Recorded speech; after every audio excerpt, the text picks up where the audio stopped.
Апрель революциясы 6-сында башталған, 7-сінде бүткөн депчи.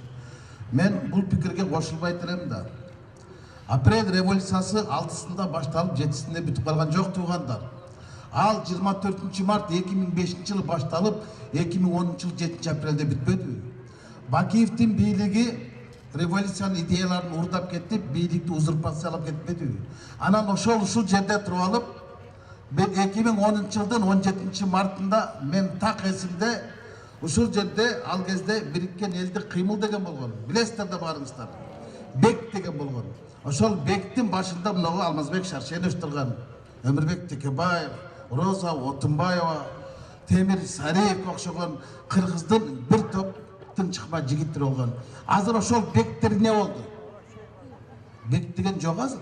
Бек деген кеп болду, Ак үйдөн кеп болду, экөөсү зек болду. Текебаев менен Чотонов түрмөдө жатат. Туурабы? Азыркы бийликте биз куратып түшкөн, биз кармашкан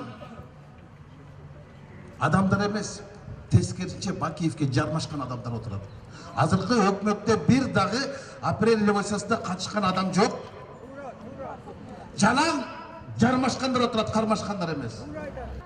Ула беле резолюция кабыл резолюция менен революция бир тууган экен да. Аягы революция менен бүтүп калат экен. Анан мага чынында эле айтканда кыйын. Мени кече партиялаштарым саясий кеңешке киргизип коюшту, орун басарлык кызматка отургузуп коюшту. Алмазбек Шаршенович Өмүрбек Текебаевди айтып калчу эле го, талтайбай бир жакка тур депчи. Мен азыр эки жакта турдум да. Бир бутум партияда, партиям оппозицияда, бир бутум фракцияда, фракциям коалицияда. Ителе болдум да. Өзүмдү өзүм сындай албайм, өзүм каршы чыга албайм.